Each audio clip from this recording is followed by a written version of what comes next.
বাংলাদেশিদের জন্য চালু হতে যাচ্ছে মেডিকেল ই ভিসা, এছাড়াও ইন্ডিয়ান ভিসা সম্পর্কিত বেশ কয়েকটি প্রশ্নের উত্তর সহ যেগুলো আপডেট আসছে সেগুলো নিয়ে আজকের ভিডিওতে আলোচনা করব। আমি চাইতেছেন আপনাদের সাথে আছি, যারা যারা আমার চ্যানেলে নতুন যোগদান করেছেন অবশ্যই চ্যানেলে সাবস্ক্রাইব করতে ভুলবেন না। আর সেই সাথে আপনাদের কোনো প্রশ্ন থেকে থাকলে অবশ্যই কমেন্ট করতে পারেন আমার ইউটিউব চ্যানেলের কমেন্ট বক্সে।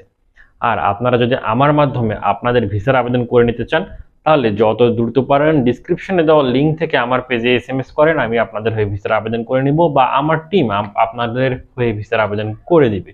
আপনারা চাইলে আমার অফিসে ভিজিট করতে পারবেন, কোনো প্রবলেম নেই, আমি ডিটেলস অ্যাড্রেস সহ সবকিছু আপনাদেরকে দিয়ে দিব। তো আসেন মেন ভিডিওতে যাই। সবার প্রথমে আলোচনায় আসি কয়েকটা প্রশ্ন নিয়ে, অর্থাৎ আপনাদের ইদানিং দেখা যাচ্ছে যে কোরবানির ঈদের পরপর বেশ কিছু নতুন নতুন প্রশ্ন যোগ হয়েছে, সেগুলো নিয়ে আলোচনা করব।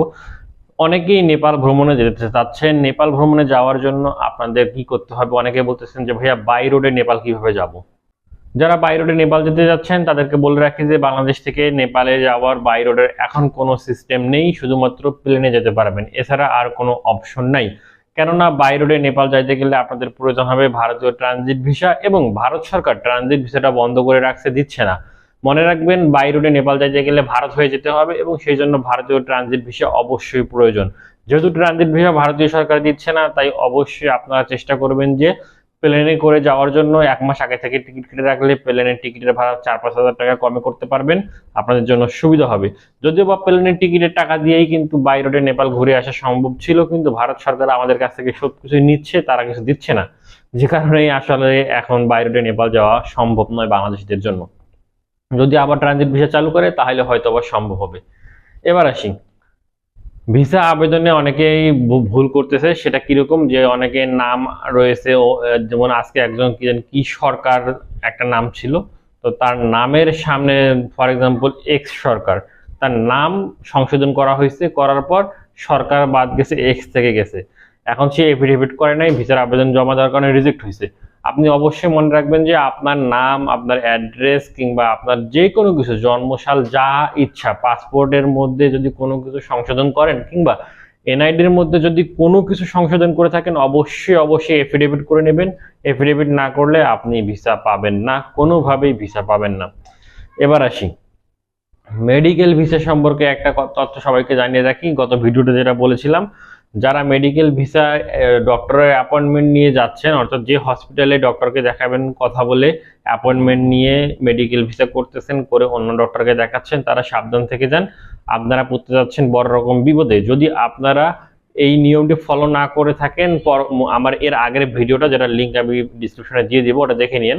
যে যদি আপনারা মেডিকেল ভিসায় যে হসপিটালের কথা বলেছেন সেই হসপিটালে যদি চিকিৎসা না করিয়ে অন্য কোথাও চিকিৎসা করাতে চান, সেক্ষেত্রে আপনাদেরকে FRRO থেকে রেজিস্ট্রেশন করে সেখান থেকে পারমিশন নিয়ে নিতে হবে।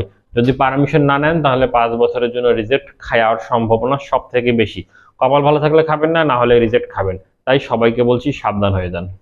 আমার ইউটিউব চ্যানেলে কয়েকজন কমেন্ট করতেছে যাদের পাসপোর্টের মেয়াদ 6 মাসের কম আছে তারা ভিসার আবেদন করলে ভিসা পাবেন না, তাদেরকে বলি, প্লাস যাদের পাসপোর্টের মেয়াদ 6 মাসের কম আছে তাদেরকে বলবো যে আপনারা নতুন পাসপোর্ট করে তারপর ভিসার আবেদন করেন। কেননা পাসপোর্টের মেয়াদ 6 মাসের কম থাকলে ইন্ডিয়ান এম্বাসি থেকে আপনাদেরকে ভিসা দিবে না। কুরবানির ঈদের আগ দিয়ে অনেকে ভিসার আবেদন করে ভিসা পাননি, বিশেষ করে মেডিকেল ভিসায় যারা যাওয়ার চেষ্টা করছেন তারা অনেকেই ভিসা পাননি। তারা প্রশ্ন করতেছেন যে ট্যুরিস্ট ভিসায় গিয়ে চিকিৎসা করা যাবে কিনা। ট্যুরিস্ট ভিসায় গিয়ে আপনি চিকিৎসা করাতে পারবেন, সেক্ষেত্রে আপনাকে যে কাজটা করতে হবে FRRO থেকে পারমিশন নিয়ে নেবেন যে আপনি ট্যুরিস্ট ভিসায় আসছেন, বাট আপনার এখন চিকিৎসা করার প্রয়োজন পড়তেছে, তাই আপনি চিকিৎসা করবেন। যদি পারমিশন নাও নেন কোনো সমস্যা নেই, আপনি স্বাভাবিক ট্রিটমেন্টগুলো করাতে পারবেন। আপনার জ্বর আসছে বা আপনার হঠাৎ করে বুকে ব্যথা, হার্টের সমস্যা হয়ে গেছে বা আদার্স যে কোনো সিম্পল যে সমস্যাগুলো আছে যেগুলো বহিরাগতভাবে চিকিৎসা করা সম্ভব, সেই জিনিসগুলো আপনারা খুব সহজেই চিকিৎসার মাধ্যমে সারিয়ে নিতে পারবেন নিজেকে ট্যুরিস্ট ভিসায়। কিন্তু মনে রাখবেন সার্জারি বা বড় কোনো চিকিৎসা, বড় কোনো ট্রিটমেন্ট লং টার্ম থাকতে হবে, এইরকম কোনো ট্রিটমেন্ট আপনারা ট্যুরিস্ট ভিসায় করতে পারবেন না। সেজন্য অবশ্যই আপনাদেরকে মেডিকেল ভিসায় যাইতে হবে। এখন প্রশ্ন হতে পারে যে আপনার ট্যুরিস্ট ভিসা করা আছে এবং হঠাৎ করে অসুস্থ হয়ে গেছেন, কিংবা আবার বলতে পারে যে আপনি ট্যুরিস্ট ভিসা ঘুরতে গেছেন গিয়ে অসুস্থ হয়ে গেছেন, কিংবা আপনি মেডিকেল ভিসা পানই নাই, ট্যুরিস্ট ভিসা পেয়েছেন, এখন সেটা দিয়ে আপনি ভারতে চলে যাচ্ছেন। সেক্ষেত্রে আপনার করণীয় কি? সেক্ষেত্রে আপনি ভারতে যাবেন, চিকিৎসা করাবেন, কোনো সমস্যা হবে না। শুধু FRRO থেকে একটা পারমিশন নিয়ে নেবেন, এতে করে আপনার নিজের জন্য সেফটি সিকিউরিটি ভালো থাকবে, অর্থাৎ আপনি পরবর্তীতে ভিসার আবেদন করলে রিজেক্ট হওয়ার সম্ভাবনা একবারই কমে যাবে। আজকের এই ভিডিওর সর্বশেষ যে বিষয় সেটা হচ্ছে ই ভিসা, মেডিকেল ই ভিসা। আসলে মানে মেডিকেল ভিসা নিয়ে বেশ ভালো রকম একটা ঝামেলা চলছে। কয়েকদিন আগে বলছিল যে একটা নতুন পোর্টাল নিয়ে আসবে যেখানে আপনারা আবেদন করে একদিনের মধ্যে মেডিকেল ভিসা পেয়ে যাবেন। ইদানিং আবার নরেন্দ্র মোদী ঘোষণা দিয়েছে যে মেডিকেলে যারা চিকিৎসা সেবা নিতে ভারতে আসতে চায় তাদেরকে ই ভিসা দিবে।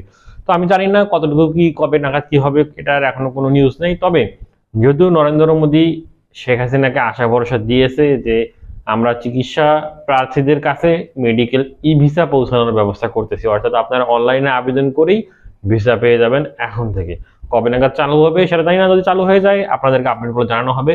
ততদিন সবাই ভালো থাকবেন, সুস্থ থাকবেন, আর এই চ্যানেলে বেশি বেশি করে সাবস্ক্রাইব করে রাখুন, ভিডিওগুলো শেয়ার করুন, আপনাদের উপকার হোক প্লাস আপনাদের পাড়া প্রতিবেশী সবারই উপকার করেন। যদি কারো কোনো কিছু জানার থাকে কমেন্ট করতে ভুলবেন না, আর সেই সাথে ডিসক্রিপশনে দেওয়ার লিঙ্ক আছে, সেখানে গিয়ে আমার পেজে SMS করলে আপনার হয়ে আমার টিম ভিসার আবেদন করে দিবে। সেটা অনলাইনেও হতে পারে কিংবা আপনারা চাইলে সরাসরি ডিরেক্ট অফিসে এসেও ভিসার আবেদন করে নিয়ে যেতে পারবেন। আজকের মতো এই পর্যন্তই, আল্লাহ হাফেজ।